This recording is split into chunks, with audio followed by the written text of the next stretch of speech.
നമസ്കാരം. ഇത് തിരുവല്ലയിൽ നിന്നും 8-9 കിലോമീറ്റർ അകലെയുള്ളൊരു സ്ഥലമാണ്. ആലുംതുരുത്തി എന്ന് പറയും. വളഞ്ഞവട്ടം. എന്നെ സംബന്ധിച്ചോളം ഈ സ്ഥലത്തിന് കുറച്ച് പ്രത്യേകതകളുണ്ട്. കാരണം എൻ്റെ അച്ഛൻ്റെ സഹോദരിയുടെ വീടാണ്. ഞാനിവിടെ ഒരു 50 വർഷമായിട്ട് തുടർച്ചയായിട്ട് വരുന്നതാണ്. അപ്പോൾ ഒരുപാട് ചെടികൾ ഞാൻ ഇവിടെ വെച്ചാണ് കാണുന്നത്. ആദ്യമായിട്ട് കുന്നിക്കുരുവിൻ്റെ ഒരു വള്ളി കാണുന്നത് ഇവിടെയാണ്. മഞ്ചാടിയുടെ ഒരു മരം കാണുന്നത് ഇവിടെയാണ്.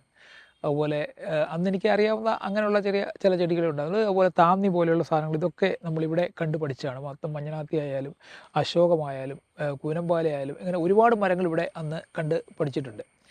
പക്ഷേ കുറേ കഴിഞ്ഞപ്പോൾ ഈ മരങ്ങളൊക്കെ പയ്യെ പയ്യെ അപ്രത്യക്ഷമായി തുടങ്ങി. അതിനിടയ്ക്ക് പുതിയ മരങ്ങൾ വെച്ചതെന്ന് പറഞ്ഞാൽ എൻ്റെ ഓർമ്മയിൽ ഈ ഒരു മരം ഇതൊരു ഈട്ടിയാണ്. ഇത് 1980 ഇവിടെ കുഴിച്ചു വെക്കുന്നതാണ്.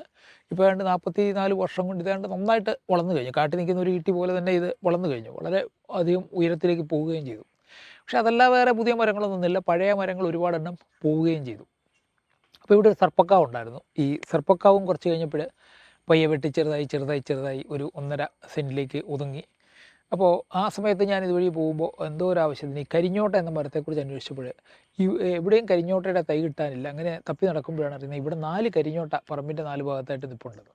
അപ്പോൾ എങ്ങനെയാണ് ഈ 4 കരിഞ്ഞോട്ട? കാരണം ഈ കരിഞ്ഞോട്ട സാധാരണ ഈ വൈദ്യന്മാരൊക്കെ ഉപയോഗിക്കുന്ന ഒരു ചെടിയാണ്. എന്ന് മാത്രമല്ല അത് ആൻറ്റി ടെർമൈറ്റ് ആണ്. നമ്മുടെ ഈ ചെതലിനെതിരെ അതിൻ്റെ ഇലകൾ ചെതലിനെതിരെ വർക്ക് ചെയ്യും. അതായത് ഇപ്പോൾ പഴയ തടി വീടുകളിലൊക്കെ ഈ തടി വെക്കുന്നതിന് അടിയിലായിട്ട് ഈ കരിഞ്ഞോട്ടയുടെ ഇല ഇട്ടേക്കും. അത് 10-100 വർഷം കഴിഞ്ഞാൽ അത് ഉണങ്ങി അവിടെ കിടക്കും. ചെതലിൻ്റെ ആക്രമണം വരില്ല. അപ്പോൾ ഇങ്ങനെ ഈ കരിഞ്ഞോട്ട നിൽക്കുന്നത് എന്താണെന്നുള്ളതിനെക്കുറിച്ചൊരു സംഭാഷണം വന്നപ്പോഴാണ് ഇത് പണ്ട് 60 വർഷം മുമ്പ് ഈ വീടിൻ്റെ ഉടമസ്ഥനായിരുന്നത് ഒരു പ്രമുഖ ആയുർവേദ വൈദ്യനായിരുന്നു. അദ്ദേഹം ആയുർവേദ ഡയറക്ടറായിരുന്നു. അപ്പോൾ അദ്ദേഹം ഒരുപാട് മരങ്ങൾ ഇവിടെ വെച്ച് പിടിപ്പിച്ചു. അപ്പോൾ ഇവിടെ കയറി വന്നു കഴിഞ്ഞാൽ ഉടനെ കൂളം, നെല്ലി, താന്നി ഇങ്ങനെ ഒരു നിരയായിട്ടങ്ങ് പോവുകയാണ്. അപ്പോൾ ഇവിടെ ഇല്ലാത്ത മരങ്ങളൊന്നുമില്ല. അപ്പോൾ ഈ ഇത്രയും മരങ്ങളുണ്ടായിരുന്ന പറമ്പ് കാലക്രമേണ മരമില്ലാത്തൊരു പറമ്പായിട്ട് മാറി. അപ്പോൾ അങ്ങനെ ഞാനും ചേട്ടനും എൻ്റെ ചേച്ചിയെ വിവാഹം കഴിച്ചിരിക്കുന്നത് ഇവിടെയാണ്. ചേച്ചി ഇവരെല്ലാം അവരുടെ കുടുംബമായിട്ട് ആലോചിച്ചപ്പോൾ ഈ സർപ്പക്കാവിനെ കുറച്ചുകൂടെ വലുതാക്കി കുറച്ച് മരം വെച്ച് ഒരു കാടാക്കി മാറ്റാൻ പറ്റുമോ എന്നൊന്ന് പരീക്ഷിക്കാമെന്ന് വെച്ചു. പക്ഷേ നിർഭാഗ്യവശാൽ ഞങ്ങളുടെ മിയാവാക്കി മാതൃക വേണ്ടത്ര വിജയകരമാകാത്ത ഏക സ്ഥലം ഈ സർപ്പക്കാവാണെന്ന് വേണമെങ്കിൽ പറയാം. അതിന് ഒരു കാരണം മിയാവാക്കി മാതൃകയുടെ കുഴപ്പമോ സർപ്പക്കാവിൻ്റെ കുഴപ്പമോ അല്ല. ഈ സർപ്പക്കാവിനും ഇവിടെ നിൽക്കുന്ന മരങ്ങളുടെ ചൂടൽ ഇല മുകളിൽ വളരെ കൂടുതലാണ്. അതുകൊണ്ട് തന്നെ തണൽ ഇവിടെ കണ്ടമാനമുണ്ട്. അതുകൊണ്ട് തന്നെ പുതിയ മരങ്ങൾ വളർന്നു വരാനായിട്ട് മറ്റതുപോലെ വരുന്നില്ല. പെട്ടെന്ന് വരുന്ന ആപ്പാടെ ഈ ഈറ പോലെയുള്ള സാധനങ്ങൾ മാത്രമേ വളരുന്നുള്ളൂ. എങ്കിലും ഈ കരിമരം പോലെയുള്ള നിന്ന് വളരുന്ന ചില മരങ്ങൾ ഇതിൽ വളരുന്നുണ്ട്. അപ്പോൾ ഇതിലെന്താണ് വേണ്ടതെന്നുള്ളതിനെക്കുറിച്ച് കൃത്യമായിട്ട് നമുക്കും ഒരു പിടിയില്ല. വേനൽക്കാലമാകുമ്പോൾ ഒരു പ്രശ്നം ഇവിടെ ഉണ്ടാകുന്നതെന്ന് വെച്ച് കഴിഞ്ഞാൽ നമ്മുടെ ഈ പറമ്പിലെ വെള്ളം അതുപോലെ താഴോട്ട് പോവുകയാണ്. അതായത് ഈ മണൽ ഇത് പഞ്ചസാര മണലാണ്. ഇവിടെ അടുത്താണ് പഞ്ചസാര ഫാക്ടറി. അപ്പം അത് തമ്മിൽ ബന്ധമൊന്നുമില്ല. എന്നാലും ഈ പഞ്ചസാര മണലിൻ്റെ ഒരു പ്രത്യേകത, ഇതിൽ നമ്മൾ ഒരു മഗ് വെള്ളം ഒഴിച്ചാൽ അപ്പം തന്നെ അത് താഴോട്ടങ്ങ് പോകും.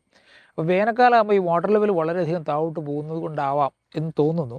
പക്ഷേ ഞങ്ങളിവിടെ ഒരുപാട് ചപ്പും ചവറുമൊക്കെ വീട് തൂത്തുവാരുന്ന ചപ്പും ചവറും ഒക്കെ ഇവിടെ നിക്ഷേപിക്കുന്നുണ്ട്. മണ്ണ് കുറച്ച് ഫോറസ്റ്റ് സോയിൽ പോലൊക്കെ ആയിട്ടുമുണ്ട്.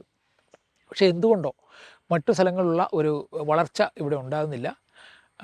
എന്നാൽ ഇതേ മണലുള്ള ആലപ്പുഴയിലും മറ്റു പല സ്ഥലങ്ങളിലും നമ്മൾ ബീച്ചിലും ഒക്കെ നമ്മൾ കാട് വെച്ച് നന്നായിട്ട് വളർന്നിട്ടുണ്ട്. അപ്പോൾ ഞാൻ നോക്കിയിട്ട് ഇവിടെ ആകെ ഒരു പ്രത്യേകത കാണുന്നത് ഈ വലിയ ആഞ്ഞിലി, ഈട്ടിയും പുളിയും ഒക്കെ അടക്കമുള്ള തേക്കും ഒക്കെ അടക്കമുള്ള ഒരുപാട് മാവ്, ഒരുപാട് വലിയ മരങ്ങൾ ഇതിനെ ചുറ്റിപ്പറ്റി നിൽക്കുന്നതുകൊണ്ട് ആവശ്യത്തിന് വെയിൽ കിട്ടാത്തത് കൊണ്ടാകും എന്ന് വിചാരിക്കുന്നു.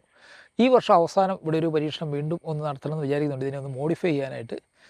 എന്തായാലും തൽക്കാലം ഇപ്പം മഴ സമയത്ത് ചെയ്തിട്ട് കാര്യമില്ല. അപ്പോൾ ഒരു ജനുവരി ഫെബ്രുവരി ഒക്കെ ആകുന്ന സമയത്ത് ഇവനെ ഒന്നുകൂടെ ഒന്ന് പരിഷ്കരിച്ച് അടുത്ത മഴക്കാലം ആകുമ്പോഴത്തേക്ക് ഇവനെ നമുക്ക് ഒന്നുകൂടെ ഒന്ന് പിടിപ്പിച്ചെടുക്കാൻ പറ്റുമോ എന്ന് നോക്കണം. ഇത് മോശമല്ല, പക്ഷേ നമ്മുടെ ഒരു വളർച്ച അനുസരിച്ച് മിയാവാക്കി മാതൃകയിൽ നമുക്ക് കിട്ടുന്നൊരു വളർച്ചയുമായിട്ട് താരതമ്യപ്പെടുത്തുമ്പോൾ ഇതിൻ്റെ വളർച്ച വളരെ കുറവാണ് എന്ന് വേണം പറയാൻ. അപ്പോൾ അതേക്കുറിച്ച് കൂടുതൽ കാരണങ്ങൾ ഇപ്പോൾ നമ്മുടെ സഹപ്രവർത്തകരായ ശാസ്ത്രജ്ഞന്മാരോടും ഒക്കെ ആലോചിച്ച് അത് കണ്ടുപിടിക്കാം എന്ന് വിചാരിക്കുന്നു. അത് ശരിയായി കഴിഞ്ഞാൽ നമുക്ക് പല ചെറിയ കാവുകളെയൊക്കെ കുറച്ചുകൂടെ വലുതാക്കാനുള്ള ഒരു സാധ്യതയുണ്ട്.